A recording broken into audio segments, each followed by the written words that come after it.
I'm Margaret Ryan, Clean Skies News. I'm talking with Michael Zammit Cutajar. He's chair of the ad hoc working group on long-term cooperative action at the UNFCCC. And that all means his committee is in charge of working out the actual text that diplomats will have in front of them in Copenhagen. Michael, thank you so much for joining us. Pleasure to be here. Tell me, what brings you to DC today? I like to keep in touch with what's going on in the city, especially this year when so much is going on climate change. I thought it would be a good time to come after the recent G8 and MEF, Major Economies Forum declarations, to take stock with the US negotiators at State Department. I've done that, and I'm also meeting quite a few senators who are the main actors now in taking legislation forward since we have the Waxman-Markey Act out of the House. For both reasons, a good time to be here to pick up the vibes before getting into the next round of negotiations in Bonn. From what vibes you are picking up, are you at all optimistic for the Senate to pass this legislation, the Waxman-Markey legislation, or something like it? Well, I've still got to see a lot of senators today, so it's early to say so. But from what I'm hearing, from what I'm reading, one couldn't be more than cautiously optimistic. I mean, it isn't a done deal that there will be a Senate outcome before December. I think it would be very good if there were, and if it were at least as ambitious as Waxman-Markey. I think, obviously, I wouldn't like to see a bad outcome before December. That would really rock the boat.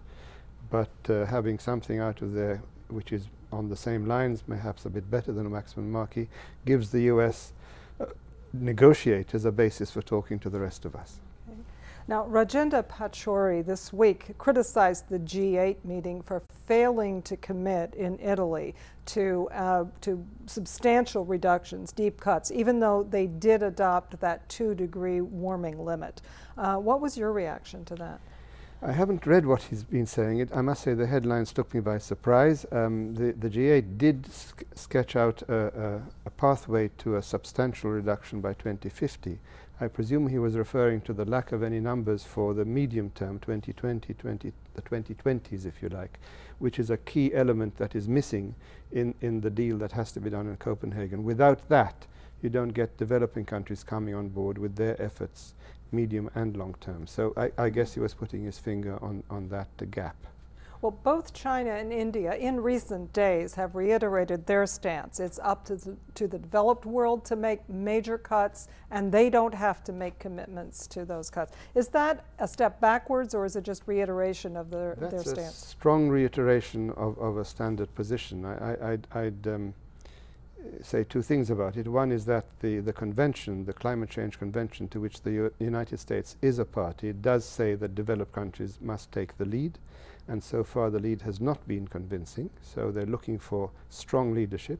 That doesn't mean that they don't follow. Taking the lead means that somebody follows that lead. Secondly, the key word perhaps in what they do not want to do is commitment. Commitment implies a legally binding engagement of one sort or another, but they are taking action, very strong action in the case of China. Its recovery package was perhaps greener than many others, and they are preparing they're looking to their next 5-year plan with climate very much in the middle of it, climate and energy. Not necessarily always because of climate change, but actions that make sense domestically that also are beneficial in terms of climate change. So they are acting. The question is, to what extent are they prepared to commit to act, to sign a contract to act? That is one of the key negotiating questions. Well, your committee has the draft as it was worked over in Bonn. It moved, I think, from somewhere around 50 pages to around 200 pages. What are you doing now on that? What I'm doing, what I've asked my colleagues in the convention secretariat to do, is to take those to 100 pages and, if you like, prepare a user's guide to them. You can't just read from the top to the bottom. You get lost in the morass. But if you take each chapter and say, okay, these are the 3, 4, 5 main issues, these are the paragraphs that refer to those issues, you start to have a structure around which to negotiate. And that is what I hope to present, either myself directly or through friends, quote unquote, whom I will ask to help me facilitate the discussions in that very short week in August. I would say that that week is not an end in itself. It's the beginning of the work on that text. It's the first time that the governments themselves have a text. Before it was my texts, my judgment, my reading.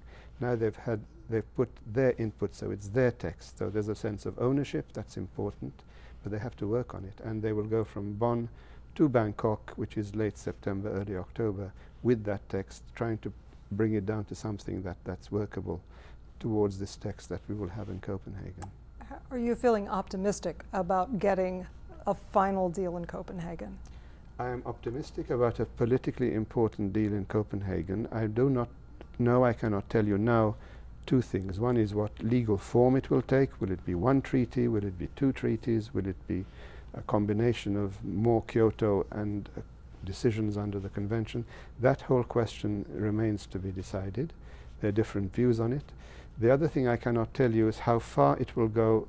It will certainly has to go into the key substantive points. You can't have a deal without the big numbers on who does what on mitigation, on financial and technological support for developing countries, on adaptation, a support package for adaptation. You've got to have the big numbers. But how far it will go in defining the mechanisms that will make those numbers hold, the mechanisms for giving credible information about who is doing what, that I cannot tell you. It may be that we have the main lines set in Copenhagen, and then the more detailed, the small print is filled in later. Okay. Michael Zammit Cutajar, thank you so much for joining us. I'm Margaret Ryan, Clean Skies News.